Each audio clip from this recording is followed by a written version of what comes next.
Item ಯಾವುದೇ ಇರಲಿ try ಮಾಡಿ ಆಚಿ ಚಿಕನ್ ಮಸಾಲಾ. ಚಾಮುಂಡೇಶ್ವರಿಯಲ್ಲಿ ಸಾರಾ ಮಹೇಶ್ ವರ್ಸಸ್ ಜಿಟಿಡಿ ಅನ್ನುವಂತಹ ಪರಿಸ್ಥಿತಿ ಸೃಷ್ಟಿಯಾಗಿದೆ. ಪ್ರಮುಖವಾಗಿ ಜಿಟಿ ದೇವೇಗೌಡರ ವಿರುದ್ಧ ಸಮರ ಸಾರೋದಕ್ಕೆ ಸಾರಾ ಮಹೇಶ್ ಮುಂದಾಗಿದ್ದಾರೆ ಅನ್ನೋದ್ರ ಬಗ್ಗೆ ಮಾಹಿತಿ ಸಿಗ್ತಾ ಇದೆ. ಈ ಮೂಲಕ ಮೈಸೂರಿನ ಹಿಡಿತ ಸಾಧಿಸೋದಕ್ಕೆ ಸಾರಾ ಮಹೇಶ್ ತಂತ್ರ ರೂಪಿಸಿದ್ದಾರೆ. ಜಿಟಿ ದೇವೇಗೌಡರ ಉಚ್ಚಾಟನೆಗೆ ಒತ್ತಾಯ ಮಾಡಿದ್ರು ಸಾರಾ ಮಹೇಶ್ ಮತ್ತು ಅವರ ತಂಡ. ಮೈಸೂರಿನಲ್ಲಿ ಜಿಟಿ ದೇವೇಗೌಡರನ್ನ ಹೊರಗಿಟ್ಟು ಬೃಹತ್ ಸಮಾವೇಶವನ್ನ ಕೂಡ ಮಾಡಲಾಗಿದೆ. ದಳಪತಿಗಳ ಸಮಾವೇಶದ ಹಿಂದೆ ಸಾರಾ ಮಹೇಶ್ ಅವರ ಕೈವಾಡ ಇದೆ ಅಂತ ಹೇಳಲಾಗ್ತಾ ಇದೆ. ಹಂಗಾಗಿ ಜಿಟಿ ದೇವೇಗೌಡರು ಪಕ್ಷದಿಂದ ಅಂತರ ಕಾಯ್ದುಕೊಂಡಿದ್ರಲ್ಲ, ಅವರಿಗೆ ಬಿಗ್ ಶಾಕ್ ಎದುರಾಗ್ತಾ ಇದೆ. ಕಾಂಗ್ರೆಸ್ ಮುಖ್ಯಮಂತ್ರಿ ಜಿಟಿ ದೇವೇಗೌಡರಿಗೆ ಎಚ್.ಡಿ. ಕುಮಾರಸ್ವಾಮಿ ತಿರುಗೇಟು ಕೊಟ್ಟಿದ್ದು, ದೇವೇಗೌಡರ ಭೇಟಿ ಬಳಿಕ ಕೂಡ ಜಿಟಿ ದೇವೇಗೌಡರಿಗೆ ಎಚ್.ಡಿ. ಕುಮಾರಸ್ವಾಮಿ ಅವರು ಶಾಕ್ ಕೊಟ್ಟಿದ್ದಾರೆ ಅನ್ನೋದ್ರ ಬಗ್ಗೆ ಮಾಹಿತಿ ಸಿಗ್ತಾ ಇದೆ. ಜಿಟಿ ದೇವೇಗೌಡರ ಪರಿಸ್ಥಿತಿ ಹೆಂಗಂದ್ರೆ ಆಲ್ರೆಡಿ ಒಂದು ಕಾಲು ಹೊರಗಡೆ ಇಟ್ಟಿದ್ದಾರೆ ಪಕ್ಷ ಬಿಟ್ಟು ಅಂತ.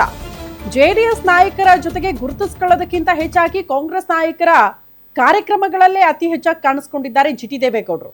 ಜೊತೆಗೆ ಎಚ್.ಡಿ. ಕುಮಾರಸ್ವಾಮಿ ಅವರ ವಿರುದ್ಧ ನೇರ ವಾಗ್ದಾಳಿಗಳನ್ನ ಕೂಡ ಮಾಡಿಬಿಟ್ಟಿದ್ದಾರೆ ಬಹುತೇಕ ವೇದಿಕೆಗಳಲ್ಲಿ.